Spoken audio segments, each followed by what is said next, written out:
Hello students, this is Etal Bhandari from HR Institute of Studies.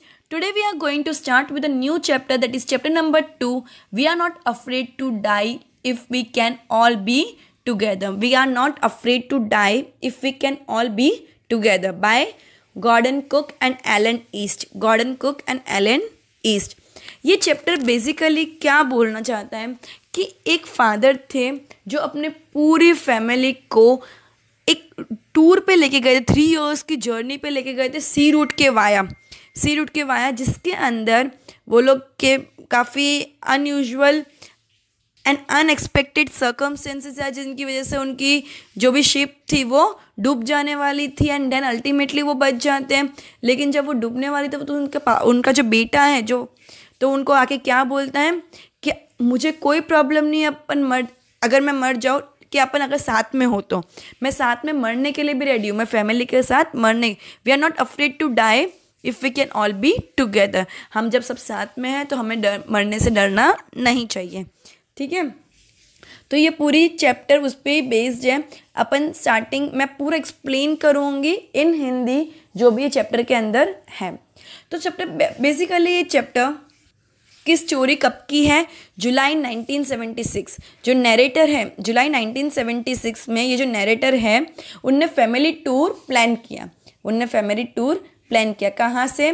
Plymouth England से start किया England से Australia तक का family tour plan किया। उनकी वाइफ का नाम था मैरी, उनकी डॉटर का नाम था सुजैन एंड उनके सन का नाम था जॉनथन। उनकी वाइफ का नाम था मैरी, डॉटर का नाम था सुजैन एंड सन का नाम था जॉनथन। और वो उन लोग को कैसी ट्रिप करनी थी? जो उन लोगों को सेम वैसी ट्रिप करनी थी जो राउंड द वर्ल्ड वॉयज जो किसने की थी? कैप्टन जेम्स कुक ने 200 साल पहले।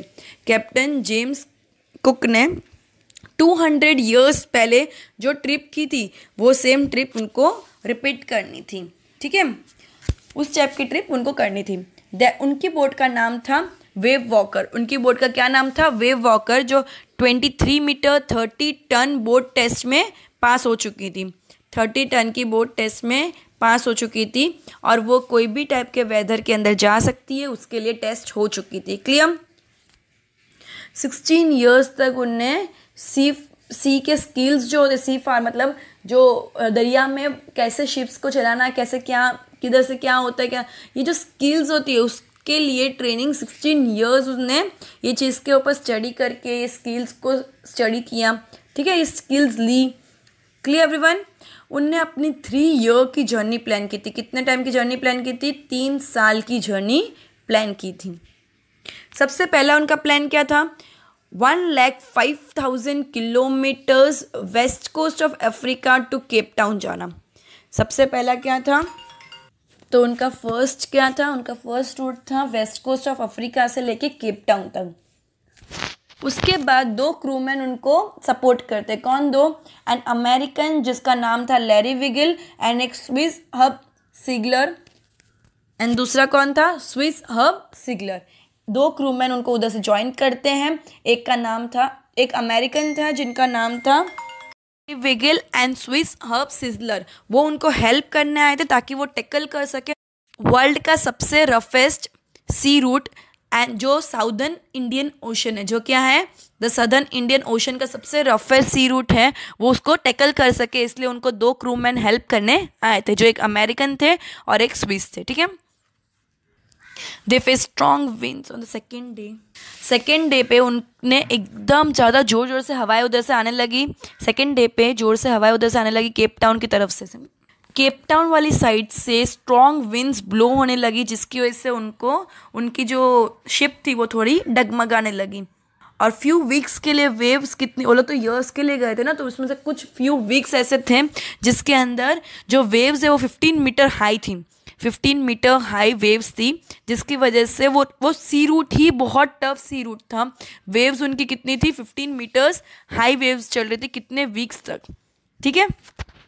25 दिसंबर को क्रिसमस, ये लोग जुलाई में निकले थे एंड 25 दिसंबर को क्रिसमस के दिन वेदर बहुत बिगड़ चुका था, लेकिन तो भी उन लोगों ने फेस्टिवल सेलिब्रेट किया। 25 दिसंबर, जुलाई में वो लोग निकले थे, 25 दिसंबर को वेदर एकदम बिगड़ चुका था, तो भी उन लोगों ने कैसे भी करके फेस्टिवल को सेलिब्रेट किया। आउट ऑफ इंडिया क्रिसमस की बहुत ज़्यादा रिलेवेंस होती है, बहुत ज़्यादा इंपॉर्टेंस होती है, राइट। 2 जनवरी को 25 दिसंबर को उन्होंने क्रिसमस डे सेलिब्रेट किया। 2 जनवरी को वेव्स ओवर यूज हो गए। वेव्स क्या हो गए? ओवर यूज हो गए। सबसे पहले इंडिकेशन कैसे मिला डिज़ास्टर के बारे में? डिज़ास्टर होने वाला है, बहुत तबाही होने वाली है। इसका सबसे पहला इंडिकेशन कब मिला? 2 जनवरी को 6 AM मॉर्निंग 6 o'clock एक इंडिकेशन मिल चुका था कि अब डिज़ास्टर होने वाला है।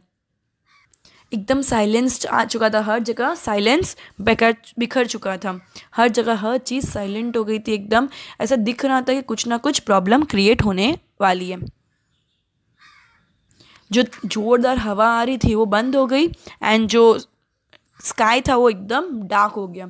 जो हवाएं थी, जो ज़ोरदार स्ट्रॉन्ग विंड्स ब्लो हो रही थी वो बंद हो गई, और जो स्काई वो पूरा डार्क हो गया। उसके बाद जो वेव्स की जोर जोर से आवाज़ें लगे, ऐसे लगे शेर रोर कैसे करता है, लायंस रोर कैसे करते हैं, वैसे रोरिंग की आवाज़ें आने लगी। इतनी ज़ोरदार vertical waves, huge vertical waves होने लगी कि उनकी जोर जोर से आवाज़ें आने लगी। और वो वेव्स इतनी बड़ी थी कि ऑलमोस्ट दूसरे वेव से डबल साइज़ की थी। वो वेव्स की हाइट दूसरे वेव से ऑलमोस्ट डबल साइज़ की थी। और वो वेव्स बोट के उधर आती है और उसको हिट करती है। वो वेव्स बार बार बोट को आके हिट कर रही थी। क्लियर? जिस बोट में वो लोग थे वो बोट के उधर आके वेव्स बार बार उसको हिट कर रही थी। उतनी देर में एक एक्सप्लोजन, मतलब धड़ाका, धूम धड़ाका बोलते हैं ना, जो कोई चीज़ फटती है जोरदार, उसको एक्सप्लोजन बोलते हैं। तो उतनी देर में एक जोरदार एक्सप्लोजन हुआ और पूरा पानी हर साइड से बोट को तोड़ने लग गया। पानी बोट को हर साइड से तोड़ने लगे। वो एक्सप्लोजन के बाद पानी हर साइड से बोट को तोड़ने लग गया। नैरेटर का जो सर था, नैरेटर का सर डायरेक्ट व्हील पे लगा, एंड उनके मुंह से पूरा खून वून आने लग गया। उनके टीथ ब्रेक हो गए, उनके रिब्स ब्रेक हो गए, तो उनको काफ़ी चोट पहुंची। नैरेटर को इसके अंदर काफ़ी चोट पहुंची बिकॉज उनका हेड डायरेक्ट स्मैश हो गया। किसके साथ? व्हील्स के साथ। उनके दांत टूट गए, उनके रिब्स पे प्रॉब्लम आई, उनकी रिब्स टूट गई, क्रैक्स आए उसके अंदर। जैसे तैसे उनने 15 दिन तक सर्वाइव किया। जैसे तैसे उनने 15 दिन तक सर्वाइव किया, 15 घंटे सर्वाइव किया, सॉरी। जैसे तैसे उन्हें 15 घंटे सर्वाइव किया। एंड 3 जनवरी के मॉर्निंग पे वो लोग कैसे भी करके मैनेज कर पाए कि वो पानी बोट से बाहर निकाल पाए, पानी बोट से बाहर निकाल पाए।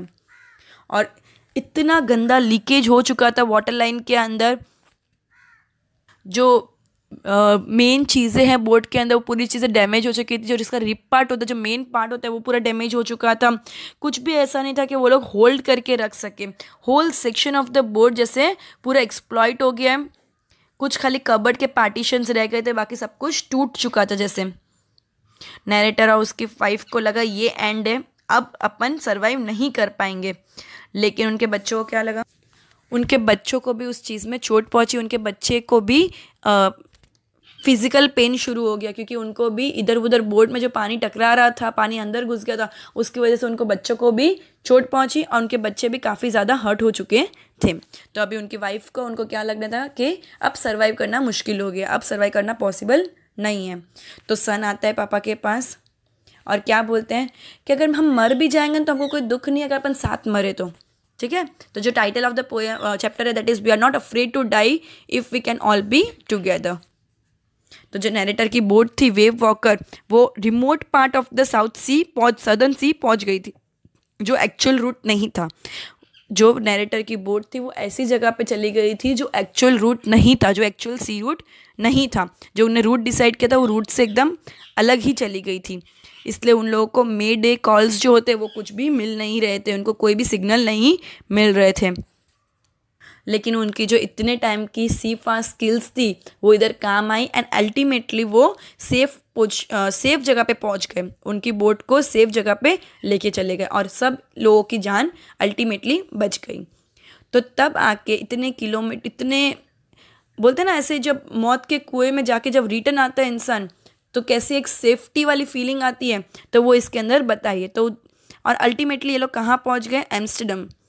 तो उधर पहुँच के उसके सन ने उसके पापा को क्या बोला कि आप वर्ल्ड के बेस्ट डैडी हो एंड बेस्ट कैप्टन हो इन द वर्ल्ड।